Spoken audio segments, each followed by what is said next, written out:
Laws exist to keep some form of order or control. The traffic laws that we follow to avoid chaos as we drive around. There are a variety of laws that are out there. Scientific laws are ones that we can test and prove. We can, reconfirm that the law still applies. An example would be, the law of gravity. It always exists. The law is always the same.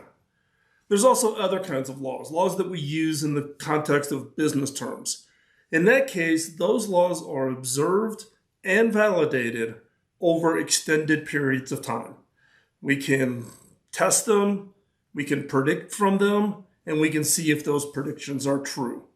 Perfect example of these kinds of laws would be Moore's Law, which says that the number of transistors on semiconductors will double about every 18 to 24 months. That law has been in place since the 60s, and it gets validated all the time. Now, there are some things that people think are laws, but they're really rules of thumb. Now, a rule of thumb is really, it's an anecdote, and it's based on personal experience or some lore that's been passed down over time. Probably the most prevalent of these kinds of rules of thumbs is the 80-20 rule, which says that 20% of your actions generate 80% of the results. 20% of your customers generate 80% of the revenue. 20% of your trouble tickets generate 80% of your truck rolls. The 80-20 rule. What's interesting, though, is that rule has been proven not to be really that valid. The rules of thumbs are good to identify if there's a problem. It's an early test to see if there's something that you can narrow down to find a problem that you can focus in on. But a rule of thumb is not a law. Now, we're going to talk about the laws of innovation. The laws of innovation that we are going to talk about have been observed and validated for over 30 years. They're not a rule of thumb. These are the proven and tested set of the laws of innovation. And I'm going to walk through these relatively quickly just to give you a quick introduction and a quick overview. I'm talking specifically about the 7 laws of innovation. So law number 1 is the law of leadership. Leadership is critical. Leaders prioritize innovation and show it through their actions. Leaders are not just executive leadership, the CEO, or the owners of a business. Leaders include everybody from if you lead a team or an organization, or if you're a project manager, you don't have people reporting to you, but you've been put in charge of a project and you're delivering that project. The law of leadership applies to you. And what this basically means is you need to walk the talk.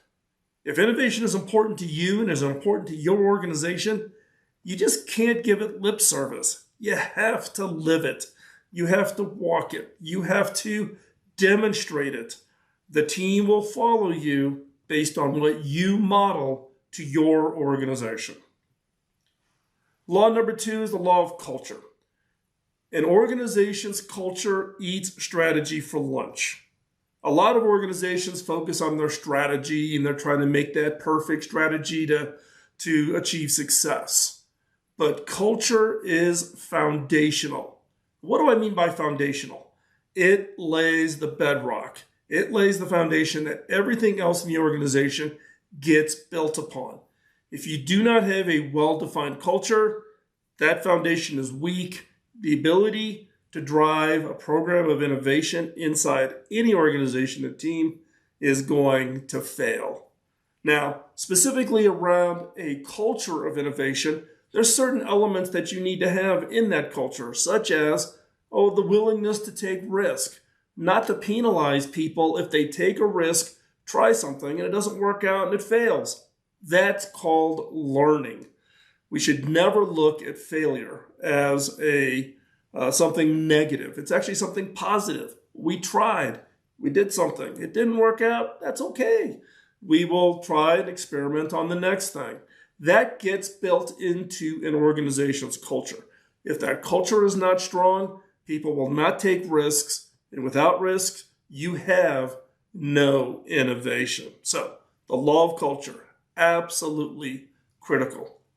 And number 3, the law of resources. Innovation requires committed and consistent resourcing. And what do I mean by resourcing? It's people, it's time, and it's money. You need all 3. Most organizations do not dedicate or allocate resources to innovation. It's kind of stolen time. Squeeze a couple of hours in here, a couple of hours in there, and you try to make it work out. Organizations that want to achieve innovation success have to have a consistent set of resourcing, committed. How many organizations have a budget line item where it's uncommitted dollars that aren't given away to teams and organizations? It sits in a pool and people can throw in new ideas. Most organizations do not have that.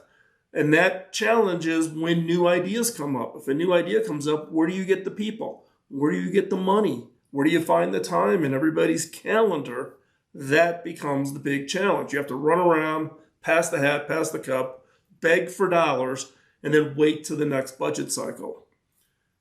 In this case of the law of resources, it goes beyond just that this calendar year, this budget year, you dedicate resources. But what about every budget cycle? Do you have to re-justify every project? Do you have to go through and re-ask for money in order to keep your project going? Or does this law of resources enable you to have committed resources for extended periods of time, 2-3 years in some cases, depending on how big and how complex the project is? This law of resources says not only do we have resources we can allocate to a project, but that when we commit to them, we commit to them. They're not tied to this arbitrary calendar of budget cycles. It is defined by what is appropriate for the project at hand. So law of resources is absolutely critical, because if you don't have people, time, and money, the odds of you having innovation success shrinks to zero really, really quickly. Number 4 is the law of patience. Innovation takes time, more time than expected. Get used to it. It's just what happens. These things take time. They are hard to do, and they're hard to predict. You don't know what's going to happen when. You don't know what the effort's going to look like, what the challenges you're going to run into, the speed bumps, the unknowns that you're going to encounter. Leadership that gets locked into, we're going to innovate at 3 o'clock on Friday, are going to be sorely disappointed. Or we're going to launch a new product when you don't have it already in development. Or we're going to generate a breakthrough idea this year where you don't have a pipeline. You have to have patience. You have to get enough things moving in your innovation pipeline, and you have to have patience. You have to be willing to see failure happen, or experiments not work out, or trials that didn't generate the results that you were expecting. Patience, by far, is one of the hardest laws for executive leaders to get their heads around. Most executive leaders like predictability. They live by the quarter. They want to see those results. Most executive leaders struggle with this law. And that is one of the hindrances for organizations to achieve innovation success. Executives all the way through the entire leadership organization and down even to the individual has to have patience. A lot of organizations, even the line staff, the people, individual contributors, get frustrated because they're not seeing progress fast enough. It's okay. It takes time. We have to get used to the fact that no matter what we plan, odds are it's going to take longer than we expected. And number 5, the law of process. Establish and continuously innovate a robust innovation process. Key point here is to establish, build an innovation process, such as using the FIRE framework, focus, ideation, ranking, execution, using that as a framework as your process. But not only that, continuously innovate. Improve it. Don't think it's static. There's loads of consultants out there that will come to you and say, here's the 10 magic steps of innovation. Follow these steps and magic occurs and you will achieve innovation success. Reality is, it's bogus. It is absolute bogus. Every team, every organization is different. The project is different. The nomenclature and language is different. The processes behind the scenes are different for every organization. So if you take an innovation process wherever you find it, wherever you think it's the appropriate one for your activity, be willing to adapt it, change it, tweak it, do it in a way that works for your project. Experiment, see what works. You might uncover an entirely new activity in the process that works out and absolutely crushes it. So the law of process, it's important to have a process. You need to establish it. Your team needs to be trained on it. They need to know how to use it and operate on it. And you need to not stand still. You need to continuously innovate. How do you improve that innovation process? What experiment could you do? Try something a little different on how you define the target area. Maybe you change a little bit about how you do your brainstorming or your ideation activities. Try a new way to rank your ideas to find the best ideas out of the hundreds of ideas that you're going to generate. And then execution. Experiment with different ways to execute. Be willing to exercise it. A law of process doesn't mean it's locked in stone, carved in titanium.